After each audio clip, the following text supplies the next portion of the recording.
The bell above the cafe door rang softly, the kind of sound people barely noticed anymore. Outside, the city moved fast. Cars honked, people rushed, lives collided and separated in 1,000 quiet ways.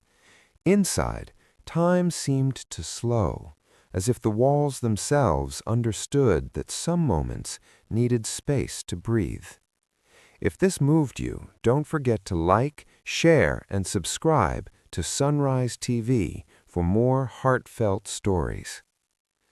Aisha wiped the counter with a clean cloth, her movements practiced and calm. She had worked here for 3 years, long enough to recognize the regulars by the rhythm of their footsteps.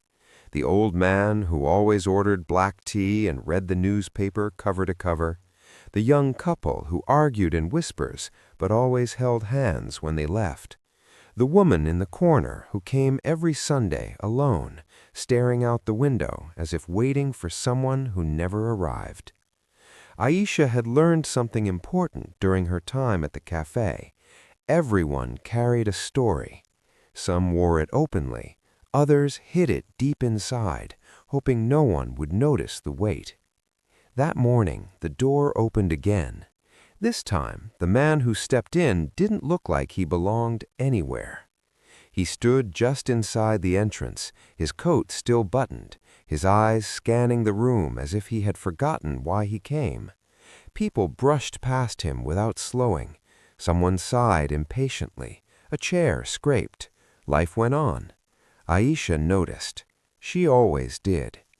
"Sir?" she said gently, stepping from behind the counter. "Are you all right?" The man blinked, as though waking from a long dream. I think so," he replied, though his voice said otherwise. "I'm just sorry. I didn't mean to block the door." "You're not blocking anything," she smiled. "Please, sit. I'll bring you some tea." He hesitated. "I didn't order anything." "That's okay," she said simply. "Sometimes tea comes before the words." He allowed himself to be guided to a small table near the window. When Aisha returned with the steaming cup, his hands were trembling. "My name is Daniel," he said, after a long pause. "I'm Aisha." For a while, they sat in silence. The cafe filled and emptied around them. Finally, Daniel spoke again, his voice barely above a whisper. "I used to own places like this. Offices, buildings, companies. People waited for me to speak." He laughed softly, but there was no humor in it. "Now, I can't remember the last time someone asked if I was all right." Aisha listened. She didn't interrupt. She had learned that listening, truly listening, was its own kind of kindness. "My wife left me 2 years ago. After that, I kept working, thought if I stayed busy, the pain would get tired and leave. It didn't. It just grew quieter, heavier." He stared into his tea. "This morning, I realized I didn't know where I was going. I just walked." Aisha nodded. "Grief doesn't follow maps. It just shows up when it wants." Daniel looked at her, surprised. "You speak like someone who understands." "My mother passed away when I was 16. For a long time, I thought healing meant forgetting. Now I know it means carrying love forward."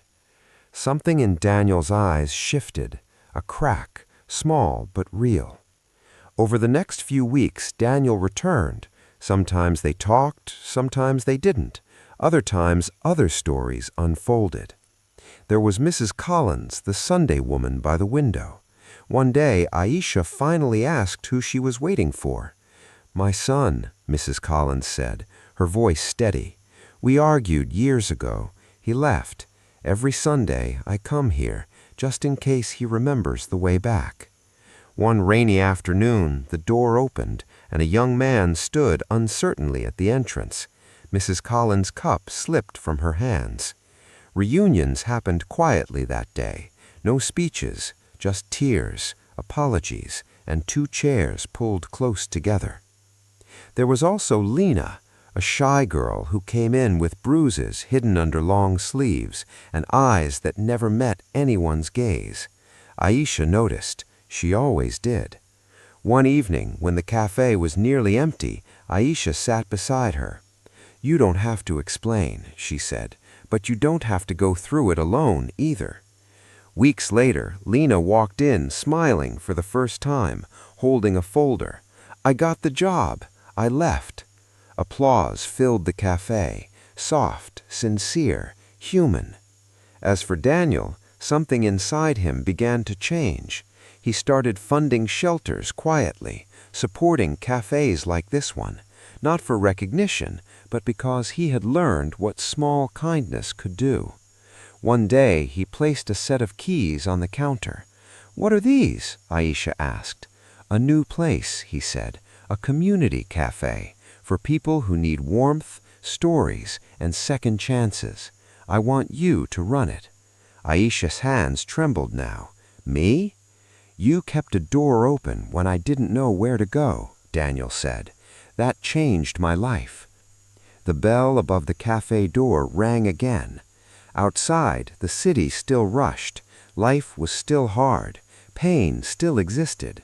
But inside, there was warmth, listening. Love passed quietly from one heart to another. And that was the miracle. Because sometimes redemption doesn't arrive loudly. Sometimes love looks like a cup of tea. Sometimes a second chance begins with someone simply noticing.